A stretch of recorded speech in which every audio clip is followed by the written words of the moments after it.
नमस्कार, आपका स्वागत है भारत के सबसे तेज न्यूज नेटवर्क पर। अब वक्त हो चुका है आज की बड़ी खबरों का।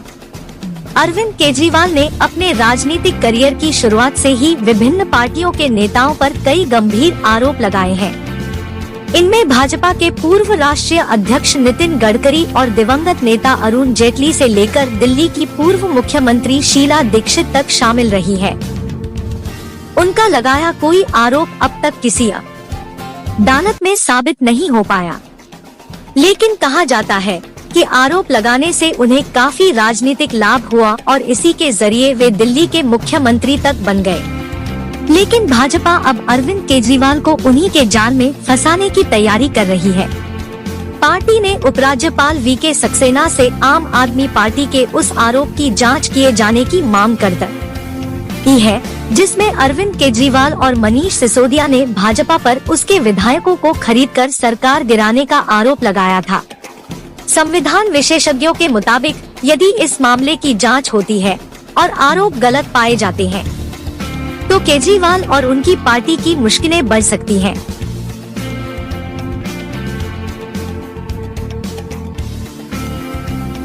भाजपा ने क्या कहा?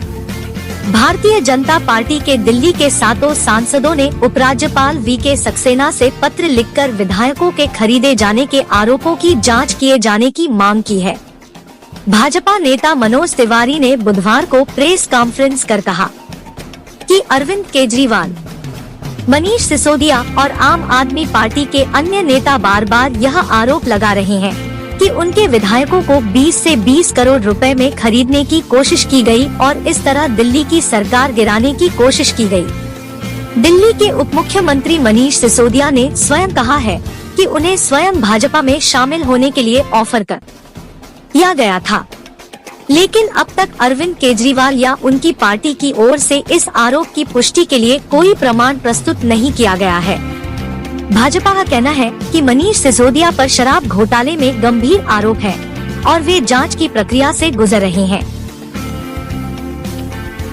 उन पर शिक्षा मॉडल में भी फेरबदल कर करोड़ों का घोटाला करने का आरोप है।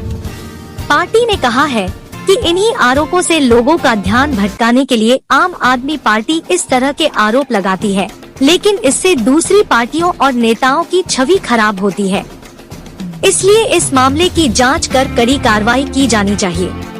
क्या हो सकती है परेशानी? संविधान विशेषज्ञ और भाजपा नेता अश्विनी उपाध्याय ने अमर उजाला से कहा कि यह मामला मानहानि के दायरे में आता है।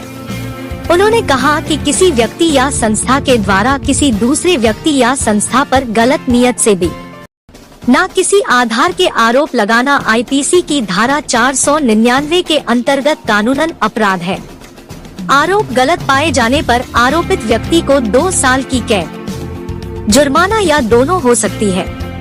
उन्होंने कहा कि संविधान में इस तरह के मामलों पर कठोर कार्रवाई करने का प्रावधान न होने के कारण लोग आरोप लगाकर बच जाते हैं। इसी बात को ध्यान में रखते हुए उन्होंने देश के गृह मंत्री अमित शाह को पत्र लिखकर इंडियन पैनल कोड (आईपीसी) में बदलाव किए जाने की मांग की है। इसमें उन्होंने धार्मिक मामलों से लेकर आपराधिक मामलों तक के कानूनों में बड़े सुधार की गुंजाइश बताई है। आम आदमी पार्टी का पलटवार। भाजपा के इस दाव से बिना विचलित हुए आम आदमी पार्टी ने जोर शोर से अपने आरोपों को दोहराया है। आम आदमी पार्टी की विधायक आतिशी मार्लेना ने एक प्रेस कॉन्फ्रेंस आरोप लगाया है कि भाजपा किसी राज्य में चुनाव हारने के बाद वह ऑपरेशन लोटस शुरू कर देती है। उन्होंने कहा कि इस ऑपरेशन में गैर भाजपाई दलों की सरकारों के नेताओं पर केंद्रीय जांच एजेंसियों के माध्यम से जांच कराई जाती है। उसके बाद उन नेताओं को यह संदेश दिया जाता है कि वे उनकी पार्टी भाजपा ज्वाइन कर लें। उन्होंने आरोप लगाया कि इसी तरह की कोशिश दिल्ली सरकार के नेताओं के साथ की गई। विधायकों को 20 से 20 करोड़ रुपए देने का ऑफर किया गया, लेकिन उनकी कोशिश सफल नहीं हो पाई। उन्होंने आरोप लगाया कि इसी तरह पूरे देश में ऑपरेशन लोटस में 6,300 करोड़ रुपए खर्च किए गए। उन्होंने कहा है कि आम आदमी पार्टी सीबीआई निदेशक से मिलकर इस मामले की जांच किए जाने की मांग करेगी। आप देख रहे हैं आर्यन न्यूज़ टेक, सबसे तेज सबसे आगे।